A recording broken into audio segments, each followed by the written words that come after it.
Hello, slots enthusiasts. How are you? My name is John Friedel. Welcome to Professor Slots, a channel that's all about mastering casino slots so you can win your way to success. It's great to see you all here again for another Professor Slots podcast episode and live stream. If you're with us live, be sure to say hello and ask your slots related questions. I'll get to those a little bit later in the show. First off, I should point out that Chuck has given me a super chat. So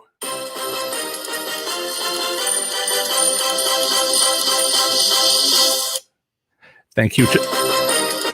Thank you, Chuck. If you care to do that, when you do a super chat, it's at the bottom of the live chat. If you're here live, you can also ask a question, which will be definitely something that I will see. Sometimes the live chat can scroll past quite a bit. That's why we have moderators usually. But if you want to make sure I see your question, a live chat is a great way to do that, or just to support the show. It is much appreciated. Hard to believe it's been 3 months since I was laid off. Time flies, but great. So today we're going to be diving into the world's oldest slot machine strategy, which still works. Central computer servers started showing up in casinos around 2012, allowing casinos to move away from paper and clipboards as an accounting method to track their financial performance metrics. Thank you, Davian.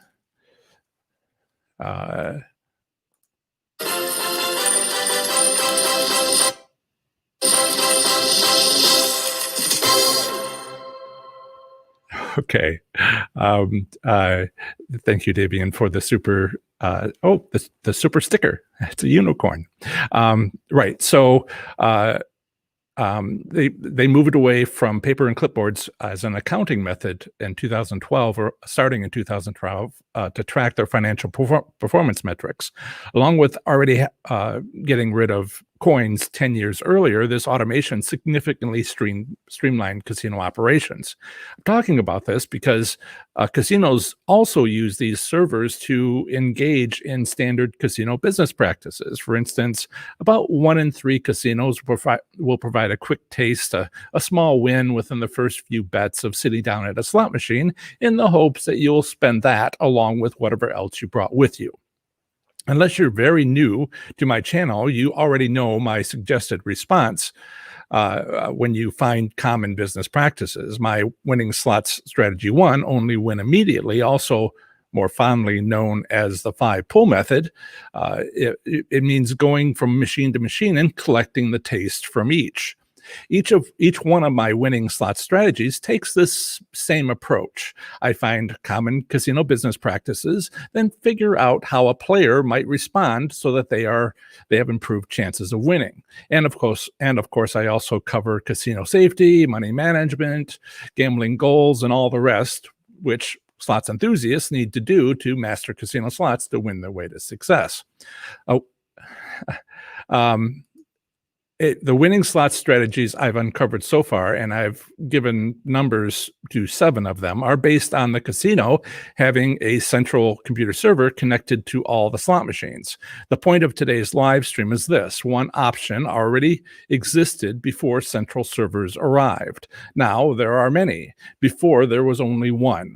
Open a slot machine, refer to that machine's probability account report, PAR, and turn up the odds for a while. Thanks, Chris Magny. I'm not sure if he's in the live chat today, for that FAR terminology used by the slot manufacturers. Anybody who buys a slot machine gets that report with the slot machine. Anyway, to get the best marketing value from this business practice, do it for a slot machine easily visible from a distance by groups of other slots enthusiasts. And of course, work with accounting to decide on a budget for this hidden promotion. That's what casinos do. This isn't speculation. It happened to me. I used to think about slot machines the same way my critics do today. I think I just saw a comment come by. But maybe not. I didn't read the whole thing. It just flashed across the screen. Slot machines are entirely random, they would say. There are laws preventing this, and even if there weren't, casinos must win to keep the lights on. I hear stuff like that. So what happened to me to change the way I used to think about slots?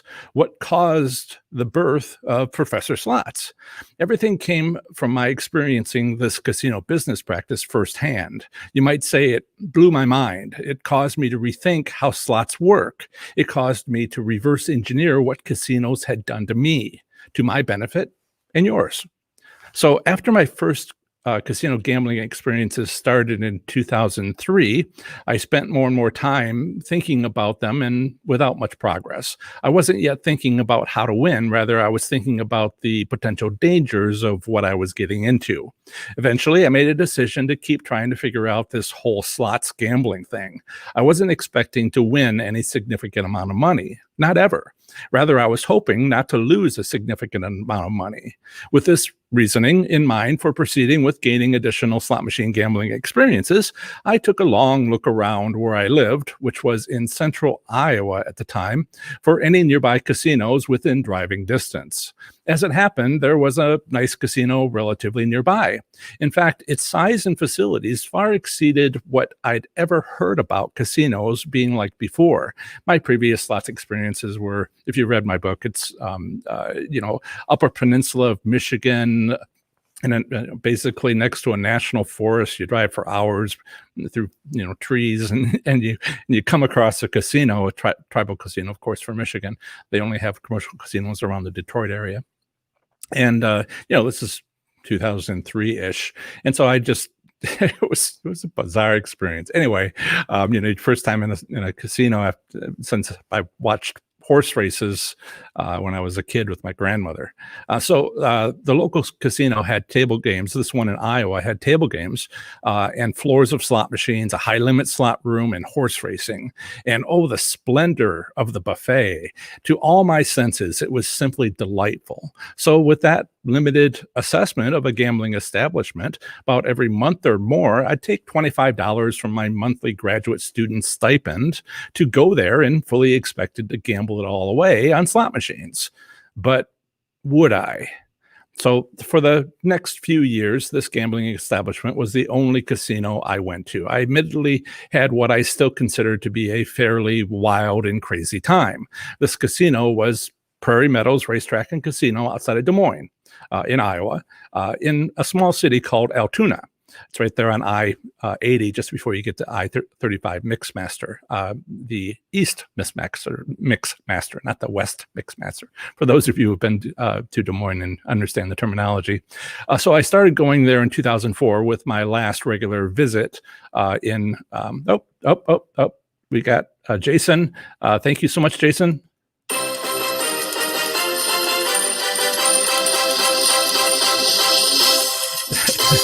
Happy Halloween to you too as well. Thank you.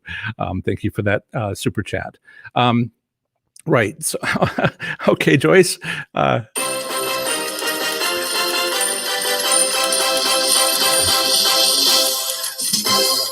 Thank you as well. I'm going to have a shorter sound bite with so many of these coming in. Thank you, Jason, and thank you, Joyce, very much. I appreciate it. Thank you for supporting the show. Right. So this was, started in 2004.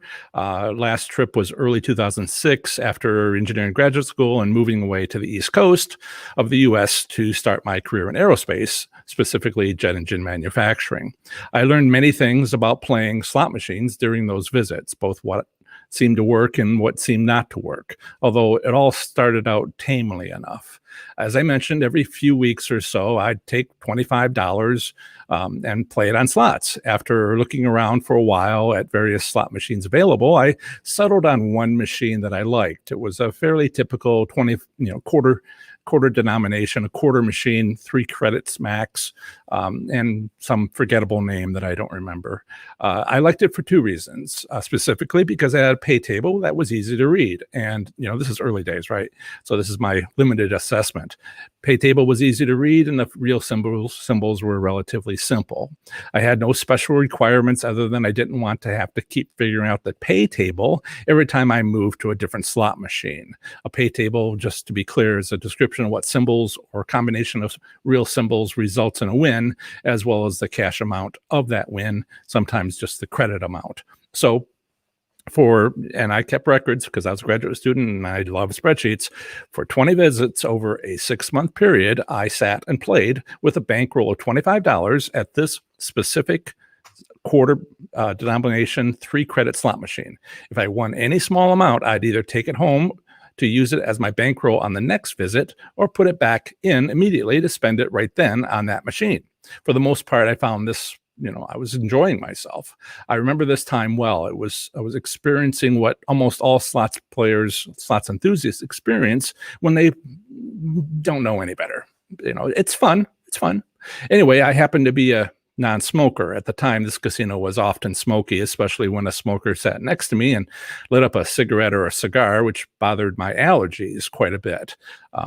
If it became particularly smoky at the casino, I found that after I got home, I had to bag my clothes until wash day, so that I didn't wake up in the middle of the night with a mild asthma attack. There's not liking it and then not being able to breathe. Kind of two different categories. However, my real dissatisfaction didn't occur until 6 months passed when I won my first big jackpot. It wasn't a taxable jackpot. It wasn't $1,200 or more, but it happened to be the maximum jackpot that slot machine had to offer, 4,000 credits for $1,000. By then, my gambling records showed that altogether over 6 months of effort, I'd spent nearly $500 to win that $1,000 jackpot. Imagine my sitting there staring at the jackpot for an amount equal to 10% of my annual gross income as a student. And I naively thought tax-free to boot. That was wrong, but this is the beginning. But why did I feel disappointment, dissatisfaction? Yes, I'd made back $500 I'd spent over 6 months. Yes, I also had a $500 profit in my hand. But I had realized that I had only had $500 to show for 6 months of effort. Had I even exceeded minimum wage based on all the hours I'd spent gambling? Not even close. I appreciated the win and all. I truly did, but I kept thinking that there has to be a better way to win than doing this. My response, my decision, my deliberate approach was, as usual, to do more research, to do more thinking. With a little thought, I decided that I should search this relatively new thing in 2004 called the World Wide Web, what we, of course, know now as the internet, for any advice it might have for winning when playing slot machines. So the gambling I just described took place around the time Google was starting to become available as a decent internet search engine, including to engineering graduate students such as myself at that time. I proceeded to search online using this remarkable new research tool. What I read online seemed fascinating. I don't remember the specific keywords I used during my internet searches, and certainly don't remember the URL addresses I ended up finding. But the advice I saw went something like this: 1, to win big, bet big. 2, pick a machine that has multipliers, a second spin, or both. And 3, find a machine at or near the end of a row of machines that is near an area where people naturally group together that has both 1 and 2. The first suggestion to win big, bet big, that made a fine logical sense to me. The second suggestion was a bit of an eye-opener, but didn't certainly seemed like an excellent idea. The third suggestion struck me as bizarre. Could it be true that a casino would and this is what a lot of my critics object to, could it be true that a casino would actively try to engage, to entice, to effectively manipulate its patrons into gambling from within their own property?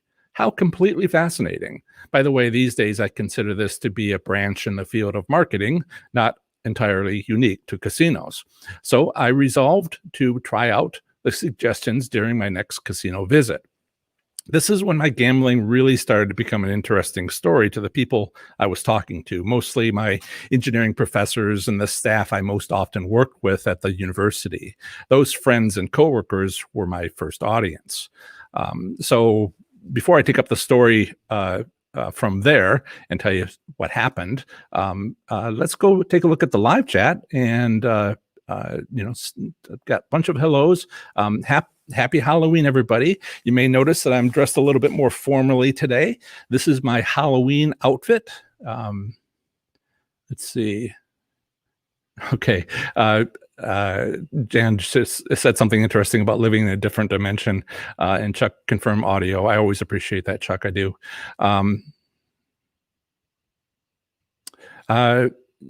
Okay. There's definitely some things going on with YouTube. Apparently, this was supposed to start at 4 p.m. Everything I see, I have two different ways of looking at this, and both of them said noon, and even had a clock down to how many seconds were coming up. So if you want to email me with a screen capture of any problems you're having, thank you, Jan. She agreed to do that when I mentioned it earlier. Yep. Hey, Steve. Hey, Chuck. The Chucks are saying hello to each other. Joyce, hello. Okay, so David from Washington, how do your strategies apply to the TLS system at Washington Tribal Casinos? That's pretty interesting. Since they're controlled off-site and the casino doesn't have any input, I'll quickly try to answer this for you. Doesn't have any input. Hopefully you've read professorsotz.com/WA for Washington. That's a link that will take you to my researched article on Washington. I try to make it readable. It's not too researchy, but there's a lot that doesn't apply because the casino doesn't have input. But one of the things because it's not based on the usual lottery that casinos are, based on, like New York has a lottery system that applies to the tribal casinos there. It's one of the 5 different systems that are in the state of New York. But that's applied to the drawing lottery, right? There's 2 kinds of lottery. There's a drawing lottery and there's a scratch ticket lottery. Okay. 2 different things. And the one in Washington is based on scratch tickets, but so they have to make those beforehand, even if it's digital, virtual, electronic.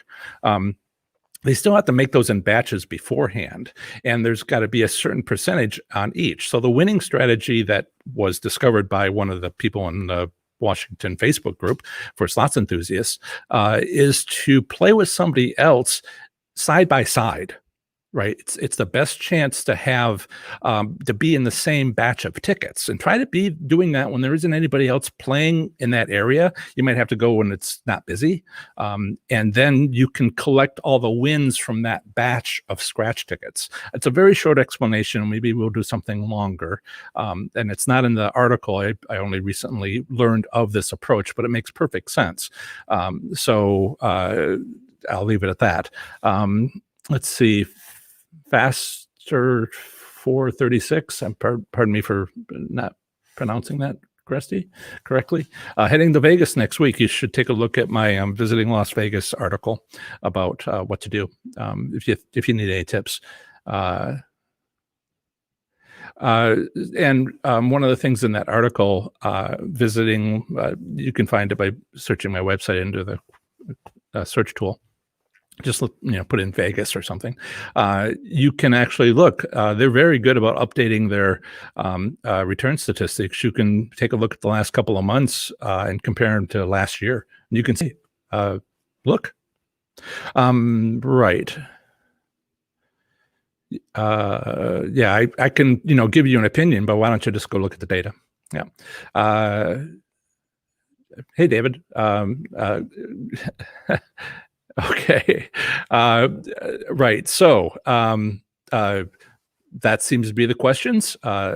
Again, thank you so much for the super chats, super stickers. Appreciate the support. Let's get back to what I was talking about. So after reading about those suggestions online back in 2004. I think I was using Netscape or something to get to Google. Old browsers. Anyway, after reading about those suggestions online and thinking more and more about them, I finally went back to the casino with my recent $500 profit that I won in my prior winnings. I began hunting through all the slot machines looking for high credit, uh, high dollar amount machines, not high limit by any means. I was trying to find, the regular casino floor has a lot more slot machines, and the high limit room has very few. And I only had $500, so I decided to try to find something that wasn't a penny machine. That there wasn't too many in 2004, but not a quarter machine either. And I one seemed to be a suggestion was high credits, and as much of a dollar amount as I could find on the big casino floor. So that was $1. And I found I examined slot machines on the casino floor for good candidates based on the rules of the day, and not at all, not all that I suggest these days, not at all what I suggest these days, like using my goodness ratio or some of the other stuff. So unless I found what appeared to be a nice $1 denomination, eventually I found what appeared to be a nice $1 denomination, 5 credit machine with multipliers included in its real symbols, except it was located in a quiet corner of the casino. So it was a 5 times play machine, play or pay. I never remember. 5 times pay machine, 5x multipliers. It's nice when you get all 5. That's the top jackpot. But right. I like this machine because it fit at the first 2 criteria. Unfortunately, it wasn't located in a busy area. So I kept up my research. This is before I realized you can talk to any slots enthusiast and they would tell you where any machine was in the casino if you were looking for something specific. Again, this is just early days when I hadn't even thought through anything really, but very little. So I kept up my search, eventually finding the same exact model of slot machine elsewhere in the casino. It was ideally located, assuming the advice I'd gotten from the internet was sound, as the second to last machine in a row near the casino's main bar area. At the time, I remember being struck by how odd it was that all 3 criteria could be met with such relatively little effort. I make sure, I'm much less surprised these days, about having an instinct for pattern recognition. At the time I was, learning. So unbeknownst to me, a wild and crazy time of my life was about to commence. There I was. It's 9 a.m. on a Saturday morning, right? 9 a.m. Yep.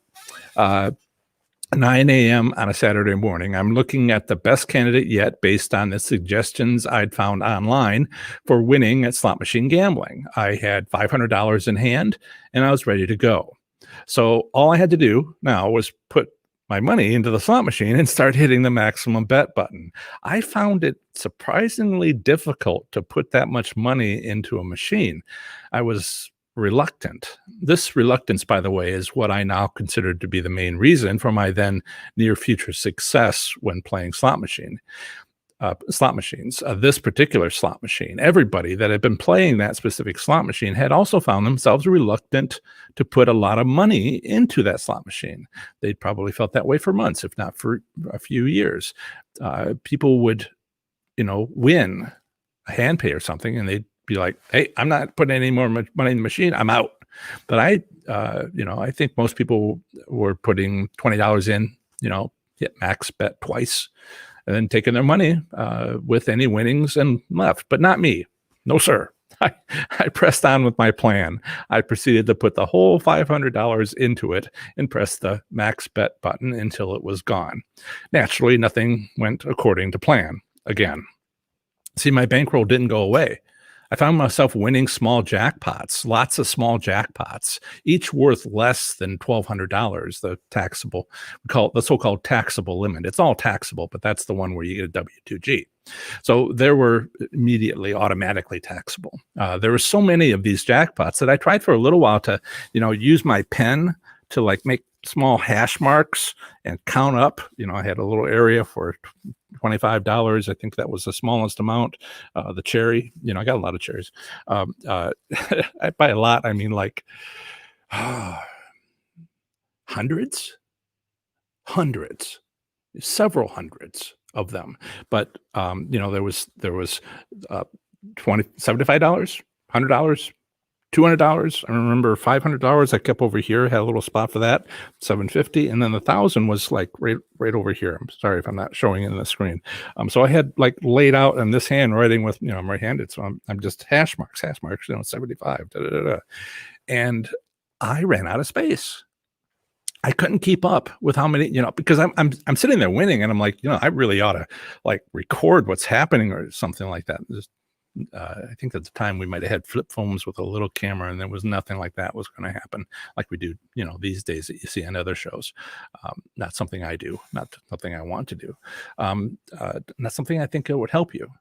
So somebody asked me to start doing that. I'm like, choosing the slot machine is what I teach.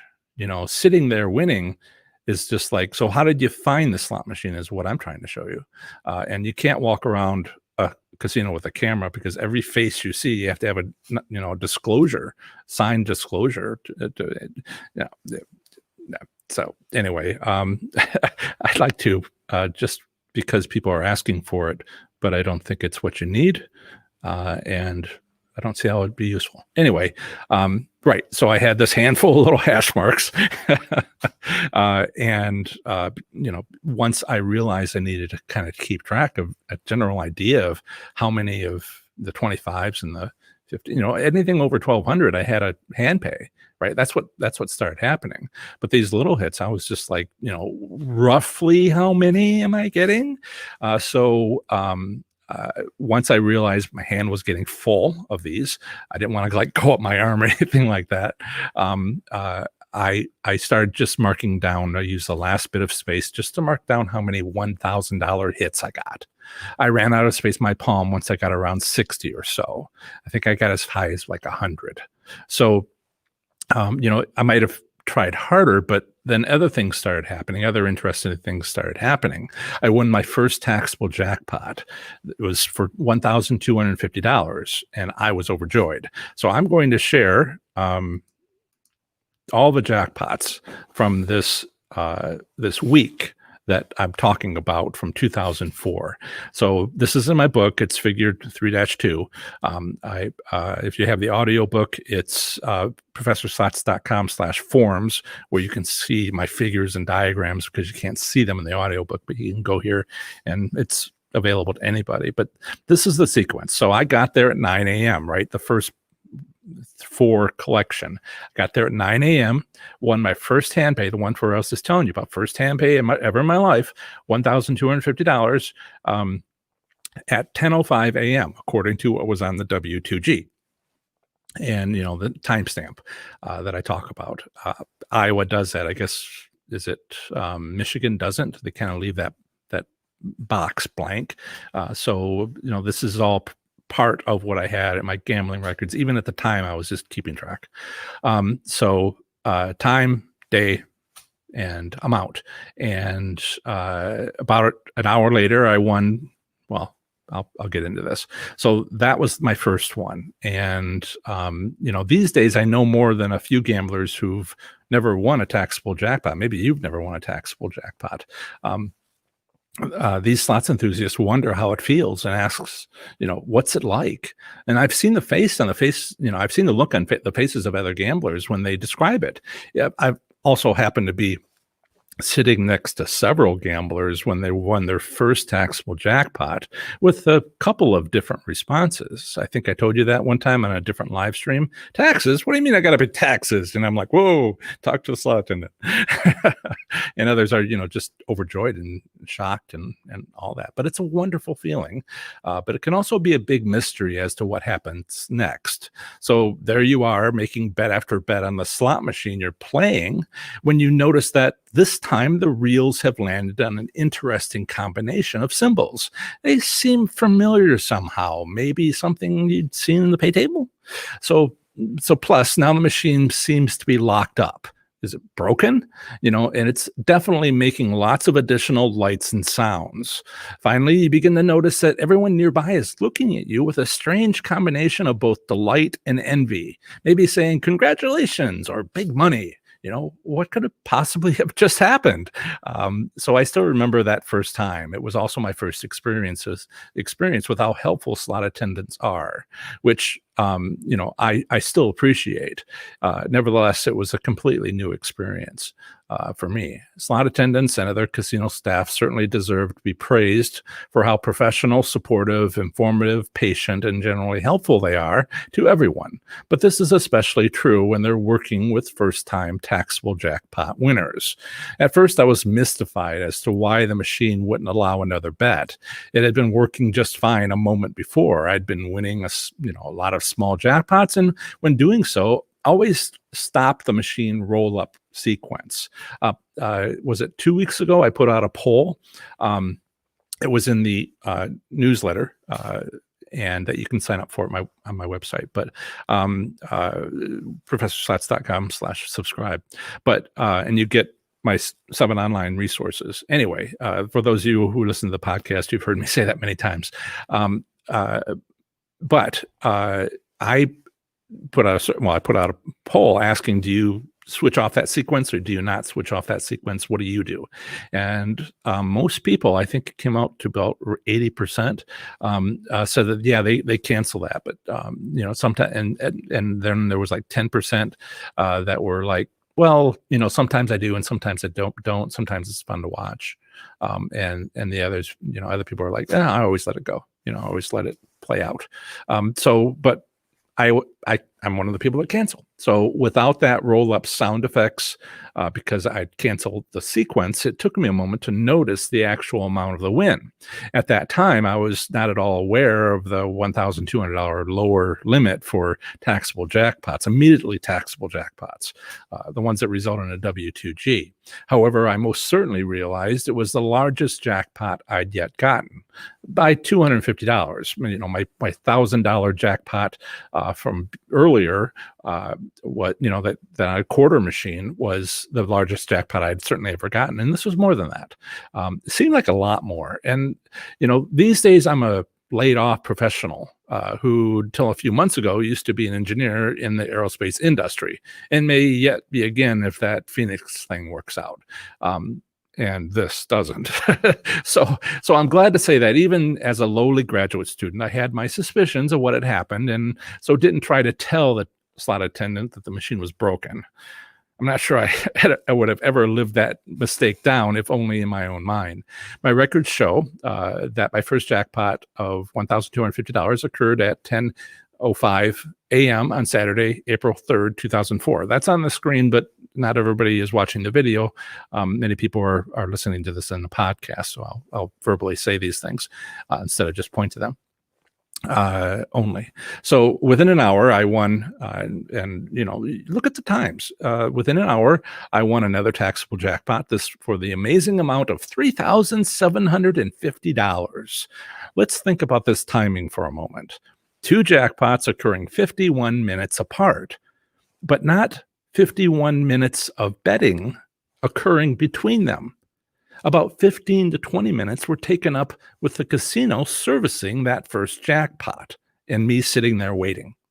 So in actuality, there was only about 30 minutes of betting taking place between those 2 jackpots. I know now that's pretty close together. It wouldn't be the last time this happened, though, not at all. So servicing a taxable jackpot involves more than a few process steps. I believe I have that kind of thrown up here. I'm not going to really go into this in detail. I have this available as a separate article, and I'm not sure if we'll necessarily go over it in one of the live streams. We'll see. Trying to stay on top of the most important things, and this is just for beginners. It's when you get started, this is one of the things I'll direct you towards if you're new to slots, like many people are.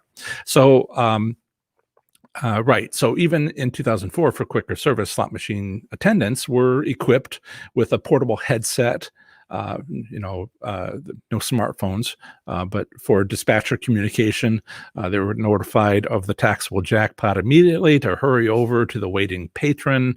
The servicing itself is a process with multiple steps. I'm showing them on the screen. No need to go into detail, some of which the patron is aware of and others which they are not directly involved with.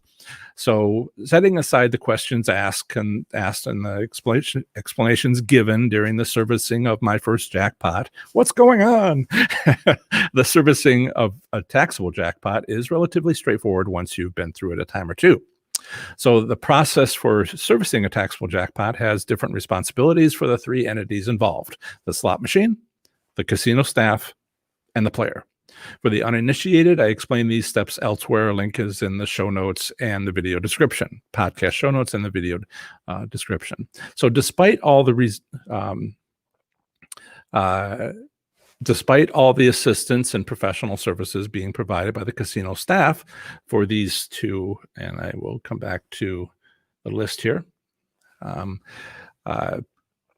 Despite all this help, I began to feel slightly emotionally overwhelmed, as well as hungry, and far more caffeinated. The beverage services were right there, and I was drinking lots of caffeine. So I felt like it was too much of that going on to continue in a clear thinking manner. Remember, I was also winning quite a few smaller jackpots, most of which were more money than I'd seen at any one time for years as a poor college student. I went home, ate a late lunch, and tried to get some sleep, some much needed sleep.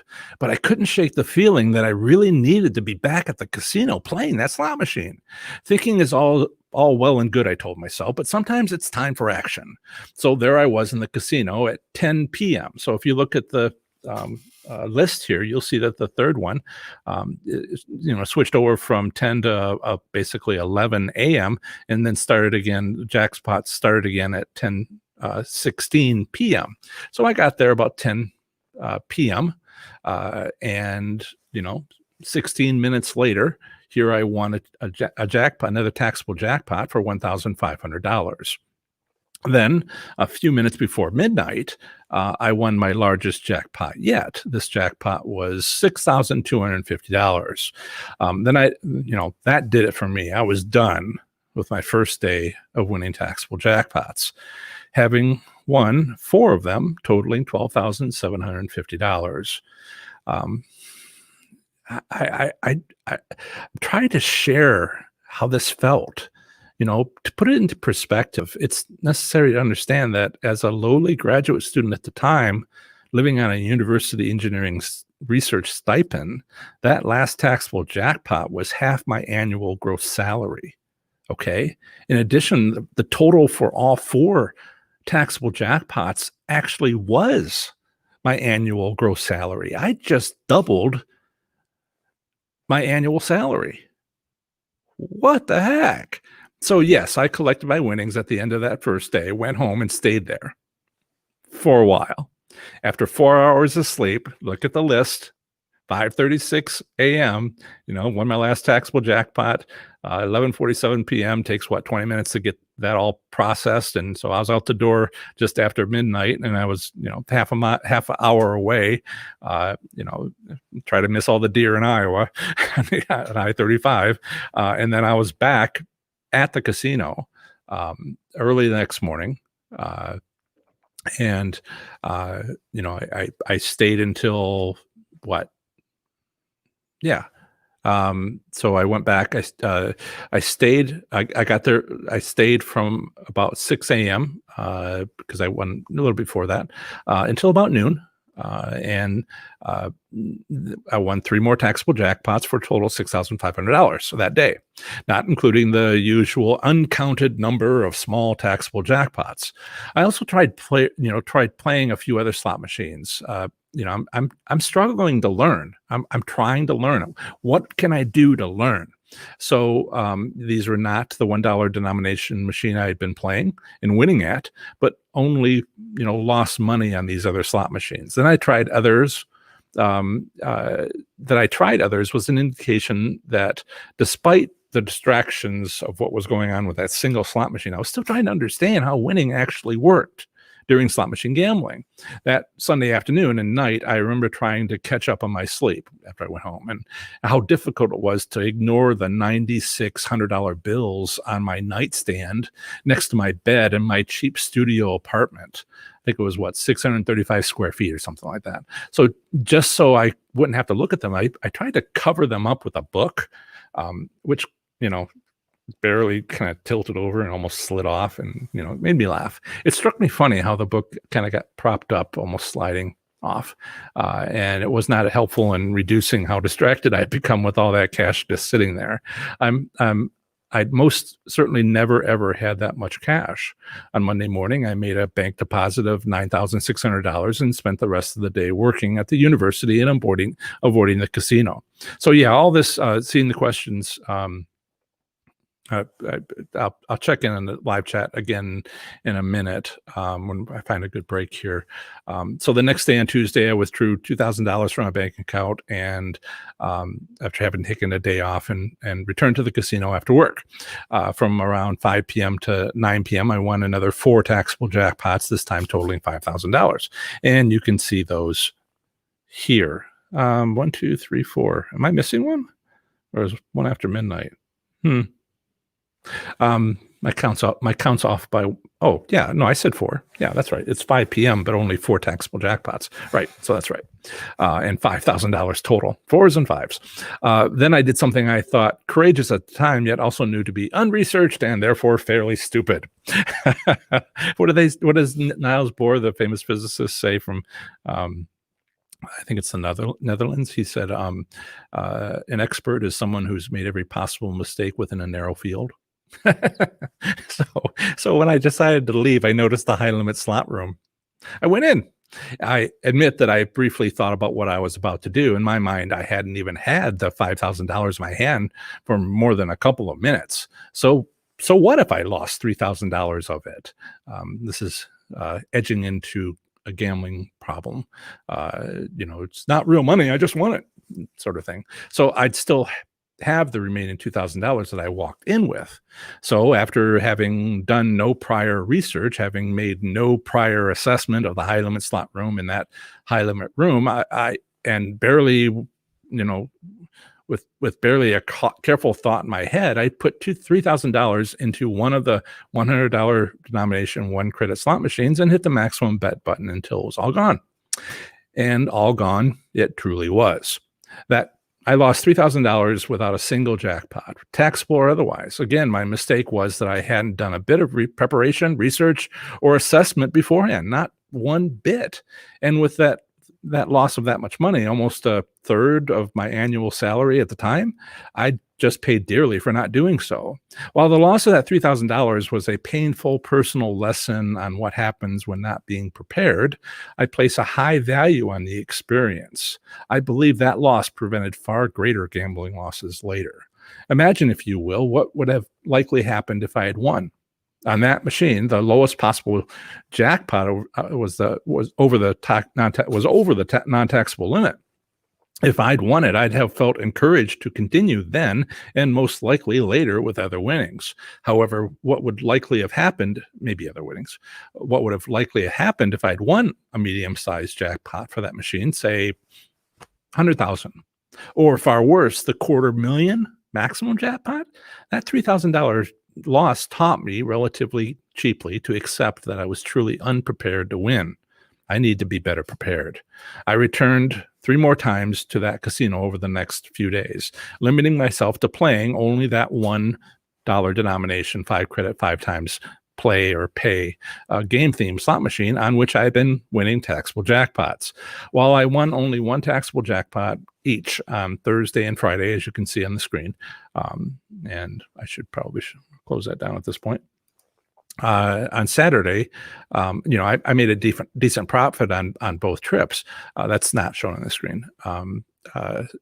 That's elsewhere. Anyway, on Saturday, however, it all came to an abrupt end. And this, again, losing has always taught me so much more. Winning's good. You learn a lot, but why did you win? And sometimes you need the contrast. You need to know what good looks like, and you need to know what bad looks like. So I gambled on 5 days over a 7-day period, sometimes visiting the casino twice a day. I'd won 13 taxable jackpots totaling $28,500. By the way, call that 30,000 and 10,000 went back into the machine, 10,000 went to taxes, and which I would eventually get back, most of which I'd eventually get back, and $10,000 was cash that I had in my bank account. So at the time, my best estimate for the number of non-taxable jackpots was about twice that, at $60,000. That's at the time. In hindsight, with what I know now about bankroll cycling, it was more likely twice that, around $120,000. Not having, I didn't even use the rewards card during that week. I really didn't know how much it was, but I think we can make a fair estimate these days. So, as mentioned, my first slot machine gambling experience ended abruptly on Saturday. With $500 in cash in hand, I returned to the casino that morning. I went to the slot machine I'd been winning at, and as usual, inserted my difficult to insert $500, five $100 bills. Again, as usual, I then proceeded to make the maximum bets of $5 each. That $500 bankroll was gone in 15 minutes without a taxable jackpot. Although I do recall a single non-taxable jackpot. I shouldn't say non-taxable. Under $1,200 jackpot, I won once. Total one time for that $500. I won the cherry symbol. I won $25. To say that I was stunned was an understatement. And the telling you the story about winning is all great and stuff. You see videos on other YouTube channels where they win and maybe they edit out the hour where they lost, whatever. It's kind of nice to sort of have that, and this is what I'm trying to offer there. But the really important part here is that it stopped. What the heck? So over the next weeks and months of 2004, I would return less and less, often each time with less and less cash, and always have the same lackluster result. For some reason, I didn't yet understand it was over, but the thinking had only just begun. Over this same time, and the next year and the year after that, I began to develop theories. I began to reverse engineer my experience. I began to truly understand what had happened. I finished engineering graduate school, at least this one, and got my first professional job working as an engineer in Connecticut, Iowa to Connecticut. Naturally, early on, I went to one of Connecticut's tribal casinos to try to win again, Mohegan Sun this time. But it was obviously nothing like the same experience. This encouraged me to go back to thinking and working to understand what the heck had happened to me at Prairie Meadows over those 6 days of winning. What did I know? I knew that after 6 days of playing on all different times of the day for most days of that week, this one slot machine near the bar had suddenly gone from paying out huge numbers of small wins as well as hand pay jackpots on a $1 machine. What the heck? I'm probably saying what the heck too much, to not playing out more than a few dollars, if that. It didn't take much thought to realize that its odds of winning had been significantly lowered. It was not randomness. It was deliberate. That's what I knew. I didn't know why. I just, that's what's going on. So at some point between when I left on Friday night and came back in on Saturday, casino staff had physically opened the machine and manually lowered its payout odds. This is what you did before computer servers, remotely changed the odds. You opened up the door and you use the power report and you click, set the settings to the factory settings that would change the odds. And I should probably do something some other time, but it'd just be a math-filled presentation and it'll give you a headache. I think you're actually more interested in when I talk about slots history than you are when I talk about math. but I hadn't even known that the odds of winning on a slot machine was adjustable. If I had known, I would have made an effort to gamble while I could still win, especially on those 2 days when I didn't gamble at all. I had no idea such a physical change could and would eventually happen, but then I was ignorant about a lot of things regarding slot machine gambling. How could I not be with so little preparation? My idea about how the slot machine stopped paying out was to think about why it had been paying out in the first place. Why am I going on about this? What point am I making? Well, here's my point. 9 years 7 months, 10 days, 6 hours, and 6 minutes later, I went into another high-limit slot room, much better prepared, and proceeded to kick its butt. Starting in 2012 until only a few years ago, it was important to understand whether your casino had a central server in which all the slot machines were connected. I used to have to explain to slots enthusiasts how to tell the difference, mostly by examining the Players Club card interface. It was an LED sign, dot dot dot, like outside of a bank that shows a temperature, or was it a touch screen? So of course that's all over now, except for riverboat casinos with hulls instead of floors, where you could run the cables under a floor, but you can't, there's no space when it's a hull. And also like convenience stores, slot machines, where there's a couple of slot machines in a casino or something like that. It actually has to be a casino, if you know what I mean. It's an overused word. Veterans veterans of foreign wars sites have slot machines. I mean, you might call them a casino, but what I mean is, something that has the wherewithal to invest in the operating system and needs the operating system if they're going to have like a slot tournament. And if you have, call it less than 50 slot machines, maybe less than 35 slot machines, you're not going to pay that extra bit because it's not, worth it. But if you have more than that, you can't afford not to have it. So getting back to this, a casino has promotional funds available to encourage gambling in many ways. They can send you, you might even call it marketing. Receiving email flyers in the mail is casino marketing. But there's also marketing designed to encourage you to stay in a casino once you get there. Setting up certain kinds of slot machines near common areas where winning can be seen by many patrons at once, who then go off to gamble themselves at other slot machines, is simply a non-advertised promotional event. And, maybe to be promotional, it needs to be advertised. I'm calling it an invisible, a hidden promotion.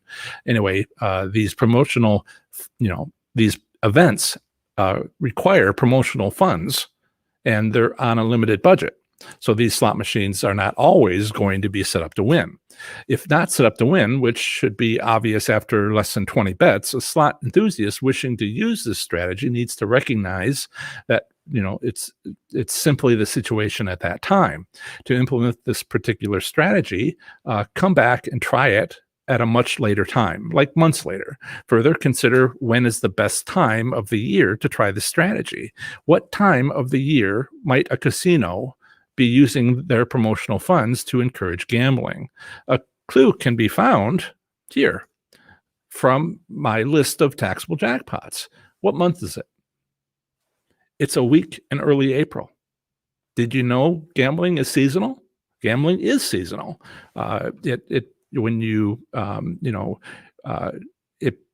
April is the peak for gambling, for slots gambling. Winter is over, spring has arrived, and parents wanting to go on family vacations are still waiting for children to get out of school. This is when people most want to gamble and when casino operators prepare for them to do so. Otherwise, if you've successfully found a winning slot machine, what then? Are you ready for what comes next to, do the things I didn't do to optimize performance and maximize profits? In other words, what's your plan? When I won 13 taxable jackpots over 9 days using this strategy more than a decade ago, my performance was not optimal, nor did I maximize profits. Why? Put simply, I was not prepared to win. I played that winning slot machine for only a few hours at a time. I even skipped 2 of the 6 days it was set up to win. To truly optimize performance and maximize profits when using this strategy, at least one trusted partner is necessary. Optimal play with this approach is to keep playing without stopping for anything, except momentarily due to paperwork for taxable jackpot hand pays. The basic plan should be to never stop playing that winning slot machine 24 hours a day for 7 days a week. Again, have at least one trusted partner. Even so, fair warning, it'll be exhausting. Further, it will become important, if possible, to not cause a technician to service the slot machine. I suggest limiting one's own personal use of the cash in and the voucher in-out features of the slot machine. Avoid filling the cash bin or the voucher bin or using all of the voucher paper. Eventually, this winning slots strategy will be due to have its odds of winning changed by the casino based on their schedule. As we have discussed in other live streams, we can try to prevent remote changing of the odds by leaving your card or bankroll in the machine as long as possible. Is this a winning strategy? Yes, it is. It's not numbered. I don't have it as one of my 7. It's the original winning strategy from which all others branch out from. Now, it has 7, we'll call it 7 younger siblings, or maybe I should call them grandchildren, 7 grandchildren. It still exists itself, only changed in so much that it's no longer a casino's only option to encourage you to stay and spend money at a casino, meaning the casino now shares its marketing budget with the other strategies like the 5-pull method. Before, when all alone, this marketing tool was designed to rattle the most hardened slots enthusiasts, to metaphorically make the casino go boom and shake the windows. Now that casinos have not that casinos have windows, which is again marketing. Honestly, no clocks on the walls either. You notice nowadays it's mostly just the slot machines mostly just slot machines over by the bar on which you could make a nice little profit. Usually, watch for it. Now that you know to look for it, sometimes it still goes boom. How are we doing in the live chat? I see Catherine has joined us from Portland. Whoops. Hopefully she wasn't hit by the odd notices, which maybe are in my mail at this point. Do I think that payouts are lower with the casino losing so much money? Yeah, as I mentioned, if you're going to Las Vegas, just take a look for yourself. You won't have October because October's not over yet. But in 2 weeks, you would have October. Certainly September's already there. It's monthly for Nevada. And look, there's opinion. I'm happy to give opinion for like October when the results aren't out yet. But if whenever possible, I just go to the data. All right. Yep. And he says, we'll do, or he or she. Yeah, this is all in the Magpie 11. Yeah, this is all in the same machine. There was 2 machines of this game on it in the casino. One was in a dark corner. It wasn't quite dark, but it was certainly in a corner, non-trafficked area overlooking the escalators. So definitely not central. And the other one that I could find was in a busy area, and that's the one I played. Let's see. Yeah, I've been told that mixing up bets help. And I think what you mean by that is maybe if it's a multi-denominational machine to change the denomination, but I've also heard changing the number of credits. I haven't found a pattern. I haven't suggested whether you should go up or you should go down. It's something, for me to kind of look into a little bit more to see if I can find out, what exactly to do. But I've heard people say that mixing up the bets can help. Dave says, I don't sit and wait. Yeah, hop to another machine and spend more money while I wait. The only thing I would worry about there, Dave, is maybe have 2 players cards so you can keep your one in the original. That way you don't have to wait for it, but you also, close that window for remote changing of the odds. Jason, last weekend I had 3 taxable jackpots within 45 minutes. Yeah, it happens, right? 15-minute wait in between each jackpot to receive hand pay. 3 different machines for $6,400, $1,200, and $2,000. Great feeling. Yeah, it's great, isn't it? I always, what I love, we talked about winning your first hand pay, but I like the first hand pay of the day. It's kind of like my favorite. I know there's lots of people who never got one, but when you get the first one and you have your gamble box or whatever that you might have, an empty pocket that you put your winnings into, and when you have the money that you came in with tucked aside, I kind of relax at that point, and I seem to do better when I'm relaxed. Talk about a tip. I seem to do better when I'm relaxed. Paula said, is it nice to have a column for amount invested? Absolutely. I call it stake. So my financial, that's what I showed you before was a summary of the jackpots, but in my financial, to do gambling records, there's a whole section on gambling records, and I barely, did we just get did we just get a win? We did. Bruce, thank you, Bruce.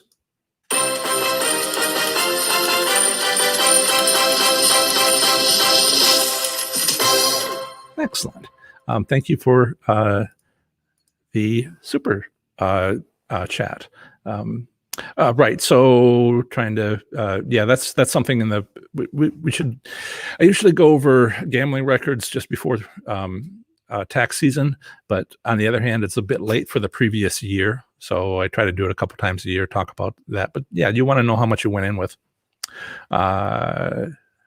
Jason, I went to casino. Let's see here. Maybe I'll just share this myself if I can find it. Yeah, so I went to a casino with $370 that night, tripled money on lower $1 slots before moving up to $5 slots on high limit and hitting 3 jackpots. Slots are not always that loose at Firekeepers. There's more going on there than you've explained, like why and when, and is that a pattern, and did you notice the sounds were getting busy, and there's stuff going on, and congratulations. Right. So, hi, Carmen. Nice to see you. Hey, Larry's here. So the clocks went back in the UK last Saturday, so I've missed today's show. I'm so sorry. Ours is happening tonight. And so it's a very wet and windy England. Great to have you here, Larry. It's been a while. Richard and Lisa are attending Harrah's Cherokee this weekend. Let me see if I can do a better job of sharing some of this. And Richard and Lisa attending Harrah's Cherokee this weekend to practice new insights. Great focus topic, John. Thank you. You're welcome. And so Joyce says, "What's going to happen when turn the climax tonight?" Oh, I this applies to the best to my strategy number 7. Win, walk away, return later, and start on the same machine 1 week later, 5 minutes before. And I've always been struggled with the time change. Do I change the times or do I not change the times? And I would say change the times because computers automatically adjust. There was a time when we all had to go in and adjust our iPhones before iPhones, but now it's all automatically adjusted. So everything's been reset. And so, yes, if, last week you won a jackpot on Monday at 5 p.m., then, it's still 5 p.m. this coming Monday, even though the hour has changed, because the computer changed with it. And this is really the algorithm in the computer and in the central server. So move with it. Now, then you get, some of the confusing stuff, like, where in Indiana, where I drive across the time zone. Anyway, so Bruce says, getting ready to play a 9-line machine. Here's the first bet with $1 added. Thanks for your knowledge. Thank you, Bruce. Yes, I was trying, give the professor a spin. If you make a bet on a slot machine, single bet, donate that as a tip, if you care to. And we'll see. I had to work on my own marketing. So Buddy and Brandy Jackson, I am from, last question, I think. Yep. I am from Arkansas. Can I play at the Charity Nose in Oklahoma Durant, and they have machines that they call red screens? Have you heard about them? I have heard about them. Join professorslots.com/FB for Facebook, FB/ it's AR, right, for Arkansas. And also, and there should be some people there. Also join the Oklahoma one, because that's a game that's also often in Oklahoma, FBOK. And those private Facebook groups, free. There's people there to talk about those. And, I always like to point people to locals. The nearest tribal casino here is 4 hours away. I hope to go there next week. although it's a busy week with holidays, my birthday. I think we're doing something on Tuesday, and then I think I'm going to be exhausted for 3 days. Excellent. Right. Speaking of time, Paula says, thank you, Paula. Thank you so much, everybody. Let's see. I did want to say one last thing, which was watch more of my videos to improve your slots gambling performance. Happy Halloween.